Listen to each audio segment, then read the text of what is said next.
Thank you so much for joining today. So to start off your project and how you found your project, who your professor was, and did you do the one-on-one or the future scholar? So how did I find CCIR was I did a summer fellowship with International Socioeconomics Laboratory, and a classmate of mine at ISL, International Socioeconomics Laboratory, started following CCIR for some reason. And then it started showing up on my feed. And then I got interested in it. And then I told my father about it. And he got excited about it. So I was very confused about which to pick, the 101 or the Cambridge Future Scholar. So you know Oliver, right? So Oliver was with me in a meeting and he told me, we chatted about it and we discussed it and we decided that we would do the Cambridge Future Scholar program, and he recommended Dr. Erb's course to me. Dr. Erb's course, this is the first run of it, right? Bioethics of Human Enhancement. And it was a wonderful summer. Amazing. So it sounds like you had a really, really good time. What did you end up writing doing your project on, your final project? So the topic was bioethics of human enhancement. At the beginning, I thought I'd go for something like FGM, female genital mutilation, or something like that, something along the lines of, because I'm queer, I thought I would explore something in that territory. But I was on a walk with my father. We go on these walks after dinner time. And we were just strolling, and I remembered, because I keep up with the news, I just remembered that I had read this thing about women in B district of Maharashtra going through hysterectomies at a rate 14 times higher than the national average. And it was like, this is bioethics of human enhancement. This is human enhancement going on in real time. Instead of wasting my time talking about like ivory tower discussions about what is philosophy, what is morality, I could just very well I could help real people, my people, because I'm a Maharashtrian. I thought, why not? And I was like, I have an idea. I was like, my father was shocked. He was like, what happened? Like, I have an idea. Wow, that's so cool. Did you say you're Mauritian? Yes, I am a Maharashtrian. Oh, are you in Mauritius right now? Not Mauritius. I'm a Maharashtrian. Oh, okay. Sorry, I got that confused. Okay. It's a linguistic state in India. Okay. It sounded like Mauritian, so I thought you were in Mauritius for something. No, because I'm actually in South Africa, so I was like gonna say that we're near each other. Okay. But yeah. Okay, cool. And what I really liked what you said about the fact that through the project you were able to help real people and not kind of feel like you were in like this ivory tower of like looking at everything abstractly, objectively, and stuff like that. Exactly. And I think that's really interesting because oftentimes people think that when they do something that's very academic or such as a lot of work that CCIR like produces as a program can be seen as like this is a bit of an ivory tower situation. But I really like your approach in that you really have decided to make it what the way to describe it is not like relatable but applicable sort of project. That's really cool. And in terms of your sort of experience, your experience doing the actual program, you obviously had other students with you since you were doing Future Scholar. Yes. What was that general sort of experience like? And also working with a professor, a university level professor? So your question is two parts. I'll answer how it was having classmates. So I had three classmates, Adya, Ling, and I forget his name, something. And so Yeah. Oliver. So there were four of us, including me. And Oliver and I, or Adya and I, we would just sit because Moya, our TA, they would give us these really difficult argument maps or something, something you really had to apply your brain to. And we would sit together on Zoom meetings and we would try to figure it out. We would try to plagiarize our answers and somehow not plagiarize them. And because they would get suspicious if we did something.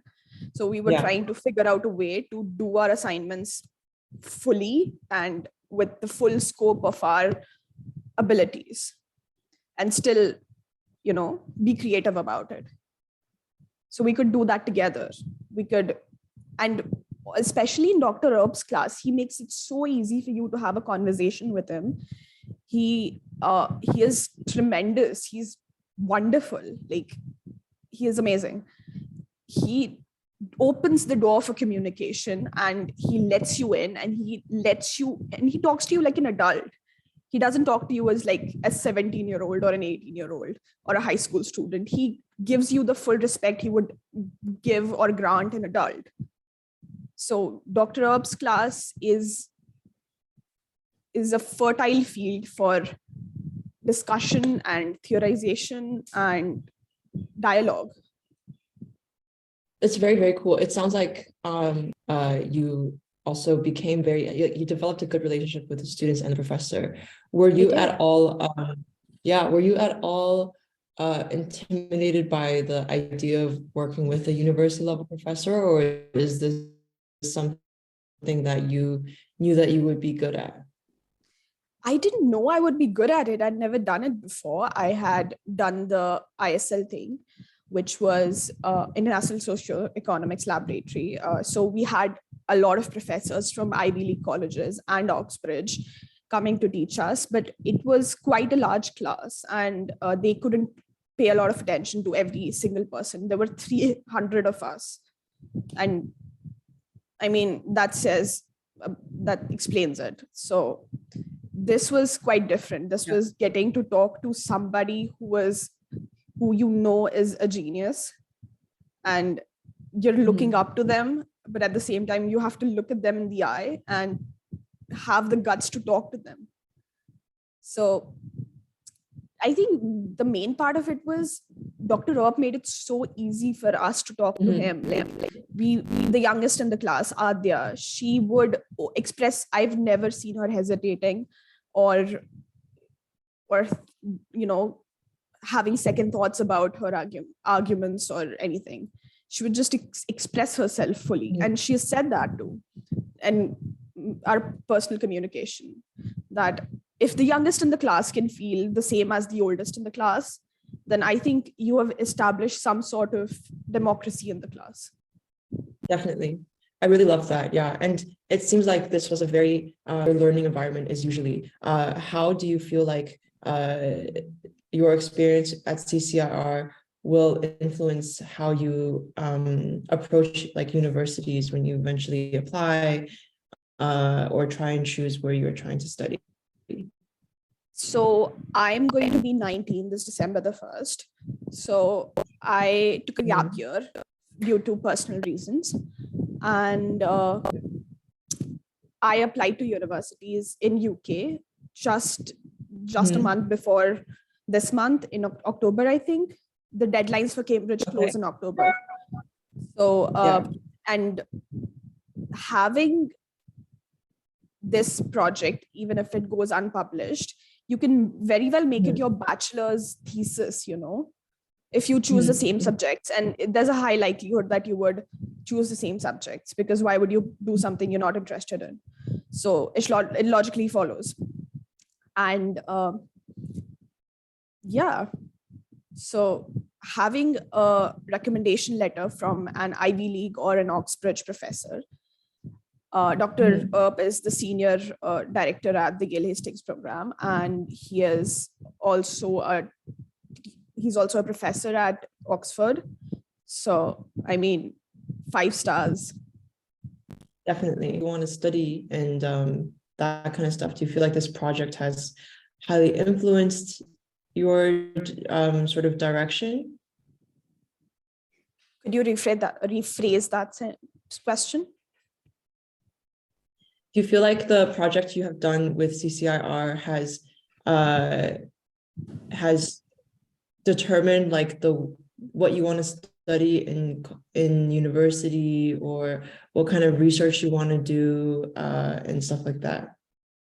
Yes. So before I joined CCIR, I was my strength was socioeconomics, and that was my field. And it was decided that I would do sociology or something in that area.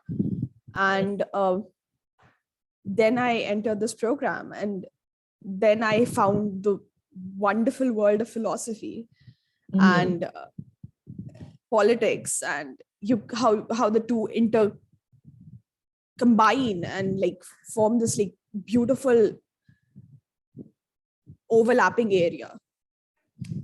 And so I was convinced, and because our mentor was so good at what he did, I was like, sometimes you have these projects where you see the mentor and you're like, I want to be just like them. I look up to them. And that's what happened with me, I guess. I was like, done, now philosophy. I'm going to study philosophy no matter what. So I applied to various colleges, and I applied to most of them where they had the course. I applied for politics and philosophy. So, okay. And also this convinced me. I remember our TA, Moya, they gave us an assignment where we had to draw an argument map of this argument, which went something like philosophy. Many people think that philosophy graduates are unemployable, but employers find great potential in philosophy students and their critical thinking skills, etc., etc. Yeah. And we had to do something about that argument. We had to restructure it and do something about it. And I think Moya was trying to tell us that if you do this, you're not going to be unemployed. Like, look at me. We had Moya, we had Dr. Earp, and they are not unemployed. So, like, philosophy doesn't, academia doesn't land you in poverty. That's what I'm trying to say. You can be very successful in academia too. Definitely. There's definitely a big misconception there. Because people treat it as like very black and white, but there's obviously so many paths and options. And I did, I mean, in general, and I know this is like a bit off topic from your project, but I did a project for another company once, and we read this really cool paper, which basically stated that companies at some point were looking for people who would thrive in like tech, right? But now they're looking actually for students who have incredible critical thinking skills. And that actually comes mostly from your philosophy students, your humanities students, and liberal arts environments, which obviously is also what we try to foster. Yeah, exactly. So that was a very cool, also I studied sociology when I was in college. And I will definitely say that I worked in like a lot of different environments since then. And just the ability to think quickly on your feet and like understand so much, like the breadth of knowledge is very, very useful for our job market right now. So yeah, and you obviously are interested in philosophy, but you are interested in many different things. You're interested in the world, like, you know, and that's what I think will be very, very useful for companies, but also just for yourself being like a person in the world, right? Like we always trying to like find these jobs or whatever, but it's also just about being, you know, the best version of yourself. So yeah. I think that it's a great choice philosophy, and people like to say all of those other things, but it's great. Yeah. Great. And also one more question for you is, if there was a student who was interested in CCIR, doing one of the programs, what would your advice be to them? Or would you I mean, I know you would recommend it because you obviously love the program, but do you have any like words for them, or just anything you would say to them? I would say be creative about it. Don't hold yourself back, because what I did was, initially I thought I would just do this process of like, you know, abstract thinking and in my room, holed up in my room and just like typing and, you know, making stuff up, because that's what I thought philosophy was. But then I met my teachers and they kind of inspired me. I think the teacher also has some role to play in this, because they inspired me to think, to even think of doing something creative or different. Because I did field work, I met the women who have gone through hysterectomies. I have seen their condition, I've seen their homes, I've eaten with them. But I mean, going through that, I required an ethics approval thing in the middle. So for that, I had to go through an ethics committee, as you know. So Dr. Earp helped me with that very much. He was like, I told him like, listen, I know this is sounding very like out of the box and maybe this won't work for this program, but I want to do field work. And he was like, let's do it. And that's really cool. Yeah, he told me that he would look into the ethics approval thing going on and he would get back to me. And immediately that night, he got back to me about the ethics approval thing. And then I sent my project to them and it was approved. And then I did field work. So don't hold yourself back. Like, let your imagination run free, because it's going to take you places. I'm so glad you had such a positive experience, because it's, I really like that you also advise people to like be creative about it, because I think one misconception is also that it's a rigid program and it needs to be like super serious and stuff like that, because, you know, you have to, because it's like in academia and you're working with professors. But it's just so great to hear that, and this is a very common experience with our students, like the professors are so down to earth and so ready to help all of the students. And also, like you were saying, they treat them like adults, like real students. And so it's quite empowering is what I always gather. Great. I mean, it's been so good to chat to you. And I think that the students who will listen to this will be very well informed and more excited about the program and the possibility of doing the CCR work. That's really it from my side. It was really great to meet you and just chat to you about your experience. And you. Yeah. And are you planning on submitting your work to anywhere to see if you can get into a journal or So Dr. Earp and I, we have applied. He gave me the feedback I needed and he recommended that I apply to Journal of Medical Ethics. It's a prestigious journal, as you might know. And I've submitted my work there. It's awaiting approval. Yeah. Very cool. You can totally get your work published too, and in very prestigious journals. That's so fun.